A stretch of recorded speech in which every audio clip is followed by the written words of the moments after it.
What do you need to charge for your maintenance agreements? So many business owners don't really know.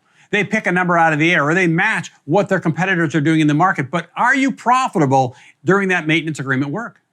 You need to at least cover your cost of operation. The maintenance agreement calculator will help you determine exactly what you need to charge for maintenance work and still cover all of your costs of operation. Just like any of the other reports or calculators, whatever's highlighted at the top is what we're going to be working with on the bottom. That's the overhead structure that it pulls up as we're dealing with this particular report. So in my case, I'm highlighting my service department. If you have a separate maintenance agreement department, maybe you would use that department itself. And just so for simplicity's sake, I'll go ahead and hide the departments here just to minimize that portion of my screen. Now, what we need to do first off is we need to answer a couple of parameters here. All right, so these maintenance agreement parameters are very simple. The first one is how many hours are required annually to perform the maintenance agreement? In other words, how many hours of wrench time are spent on the job? Not drive time, but wrench time. All right, so once I get to the job, how many hours am I going to spend per year? So if your maintenance agreement is, say, an hour spring, hour fall, well, that's 2 hours per year. And we need to put that in accordingly. In my case, I'm going to say that I am spending 2 hours per year on maintenance. All right? Next one in there is the cost of the materials that I'm going to use on a typical maintenance agreement. And so what are those expenses that you're going to have on every single job? Right? So we're not talking about things like, do you replace the filter on the job? If so, it needs to be in there. What about coil cleaner? Right? What about, some of you use the capsules to blow out the condensate line if we're on the plumbing side. What about a couple of seals for some faucets and fixtures? We know there's going to be some leaky fixtures, so let's build that into the maintenance agreement. On the electrical side, right, there's going to be some switch plates and outlets and things like that are cracked. Let's build the cost of a few of those into every agreement.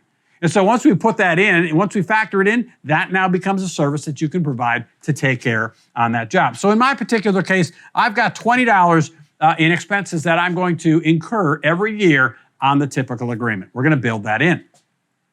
Next item, what is the amount of commission that we're going to pay to the seller of the agreement? You need to reward your technicians every time they sell a maintenance agreement. If you don't, they're not going to sell any. And so build that in. And if you don't build it into the cost of the maintenance agreement, it's coming out of your profit, and that suddenly can destroy some of the profitability of this maintenance agreement itself.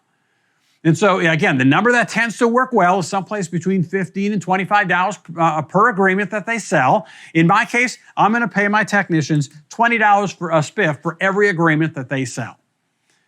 Once we've done that, we can go now down the bottom, right? So the bottom item here is telling me the break-even hourly rate less materials. In other words, what is it costing me per hour, right, outside of having any materials in there? That's $127.25 in this particular case.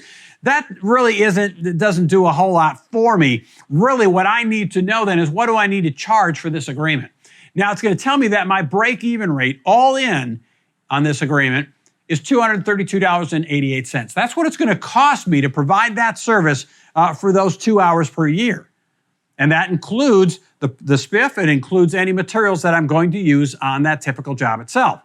And now in $1 or 1% increments, we're going to tell you, okay, what do you need to charge? So if I'm looking to hit at least a 5% net profit on these, right, I'm going to come across and I'm going to charge $245.13 is what I need to charge per hour on this. Now, I'm okay with a very lean net profit.